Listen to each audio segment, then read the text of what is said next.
I chatted with Jada Essence Hall shortly after her win. Yes. And she informed me that there was a reading challenge on season 12. Yeah, we saw it. We did not see it. What are you talking about? Why was it so bad? Was it bad? You know what? It wasn't great, but what I will say is it was better than that. What was it?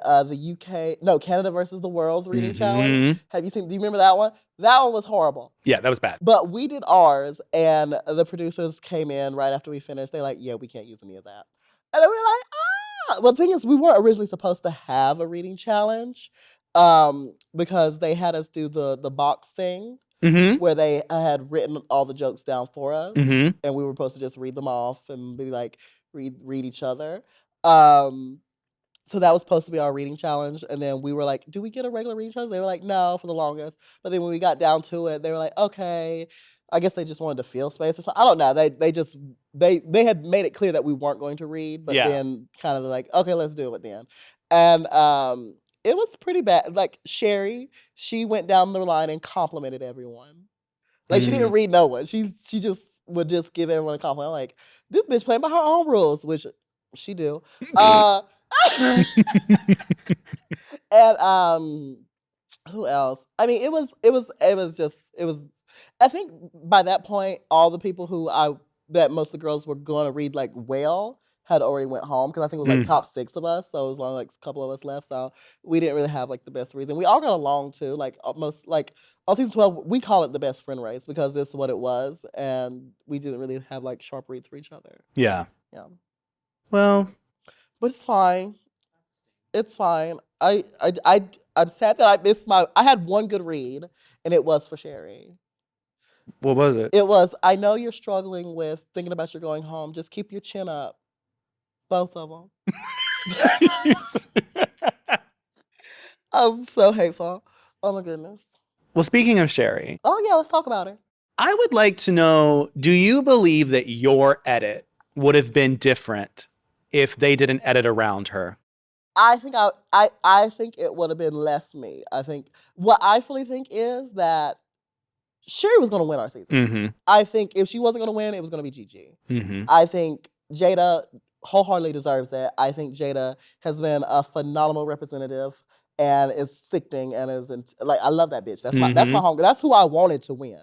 But from like when we're there, we can feel. You feel the energy. We feel the vibe. Yeah. We can do and it was the whole season. It was, we love these two. We love these two. So it was always going to be those two. And that just it didn't pan out that way. But she was very talented. She was, I think people would have loved Sherry Pie. Yeah. People would have fell in love with her. I say it all the time, like you can't take away the talent that she had. Yeah. And there was times when she should have won that she did. Specifically Snatch Game. She should have won Snatch Game. She had even the producers and the cameramen rolling around on the floor. Wow. Like she had us breaking character during Snatch Game. That's why we were all confused when Gigi won. We're like, what? But they kept doing that to us. It was very obvious that we could see who should won, and then they'd be like, no, it's this one. We're like, oh. That's why we was hyping up Jan so much during the damn Rusical. Poor Jan. But she got her win. She got her win eventually. What, years later? Yeah, I mean, hey, as long as you get one, I guess that's all that matters, right? That's true. She got that coin too. Today's video is sponsored by Scentbird. Scentbird is a fragrance subscription service. It costs $17 a month, and you can choose from over 600 different perfumes and colognes, and they send you a little vial of it to your door. This thing is freaking adorable. I got one in the mail, and I cannot wait. And I'm gonna play a little game with it. I'm gonna play Nose the Node, where I try to figure out what nodes are in this fragrance. The scent that I'm about to smell is from Confessions of a Rebel, and it's called FCK Mondays. So let's try this out.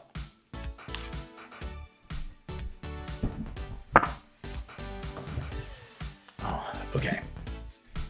I am getting a really musky smell from it, and I absolutely love a good musk smell. So, ooh, I'm gonna say musk. How many flavors are normal? And I'm gonna say musk. Okay, citrus, apple, clary sage, sandalwood, and skin musk. So I had 2 right. So if you want to try Scentbird out, make sure to head on over to their website and use code EXPOSED for 55% off of your first month. That's 55% off with code EXPOSED. You get to choose from over 600 different perfumes and colognes, and you get this little vial sent to your door, and oh, the musk. It's available in the US and in Canada. I'm gonna go and spray more of this on myself. And until next time, thank you so much, Scentbird. Basically, your whole season was right at pandemic time. Yeah, the pandemic. Literally, the first episode aired and then pandemic started. And then the second episode aired, and then I had to rush home from LA, or I was going to get locked down here in LA because it was before I moved. We were so excited. We were so excited to get on the road, and then we're like, no, we're sitting at home for a year and a half. Did you have things already booked? My calendar was booked the whole year.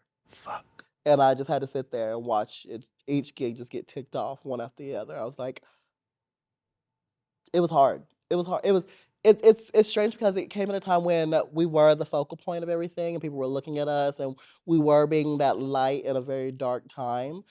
But also for us, it was also a very, very dark time because we thought our lives were going to change. We were going to be getting to experience all these amazing things, and we were having to sit at home and look at the TV. Which, honestly, when I look back at it, I'm kind of grateful that I still had that opportunity to sit home and watch the season and connect with people from online, because I know I would not have probably received nearly as much love if the world had been open and everybody had been just doing all the things that they would have done. So I try to take everything that I've been through as a blessing. Yeah. Whether it was good or bad. So. Yeah, and I think too, when you think about it, you guys were that pivotal part of COVID. We were all in our homes, and just being able to like go every single week and be like, you know what? I can spend the next hour and a half just in this, invested, and I don't have to think about what's around me. And I think that really made the whole cast extremely special to the audience.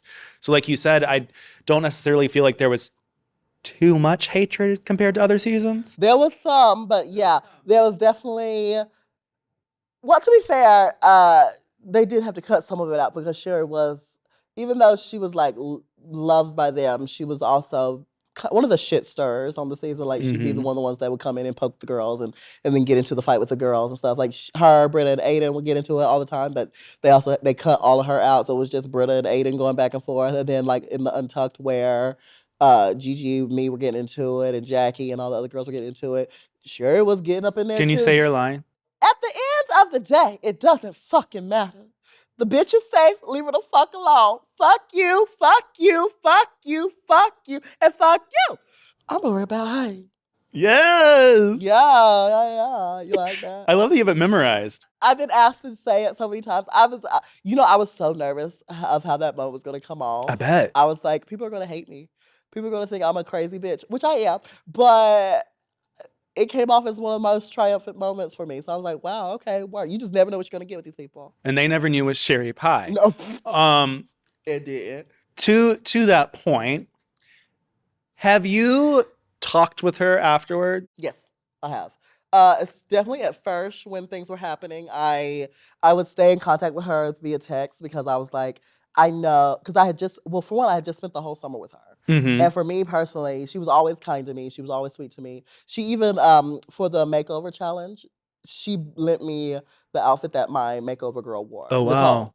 She lent me that outfit because I didn't have anything that would fit Nicole. So she was like, here, because we were actually supposed to have a disco runway. Okay. That ended up not being used. So I used my disco runway and then Sherry's disco runway. So she has always been kind to me. So I was checking in on her because even though what she did was horrible and I do stand with the victims, I don't want anyone to harm themselves. And going through that, especially like being, like there was the New York, ooh. See, okay, so the New York girls on our season, they were very much like, throw her to the wolves, I don't want anything to do with her. I'm like, I get that y'all don't want to be like publicly with her or anything, but y'all were up under her ass the whole time while we were filming that. That was y'all's homegirl, allegedly. But now that she's done wrong, y'all just throw her to the wolves. I get that y'all don't want to be with her, but as a person, as a human being, she is a human being, and going through this alone is dark, and she could end up harming herself. And I know I personally would have never forgave myself if she had committed suicide or something during that dark time. So I would stay in contact. Not a lot, because it was still just like a hard situation to maneuver. I had Nikki on, and Nikki said the exact same thing. She was like, I did check in with her, and I have checked in with it, because she said the same thing. I don't want anybody to be so down on themselves that they end up resorting to something that is awful. Because I know that feeling. I've been there. Yeah. I've attempted before, and it's not a good place to be. So I knew that I needed to check in every once in a while. Be like, hey, darling, just so you know, you're not alone in this world. I'm sorry that you had to go through that. And it's all good. Life throws you obstacles, and it's all about maneuvering and trying to for me personally, I always try to make the world a better place, whether it's bringing a smile to someone's face or just sharing some love, anything like that. So that's why I see my job in this world to do.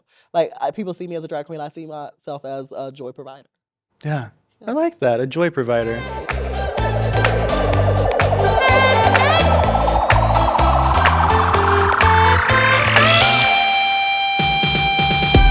If you want to try Scentbird out, make sure to head on over to their website and use code EXPOSED for 55% off of your first month.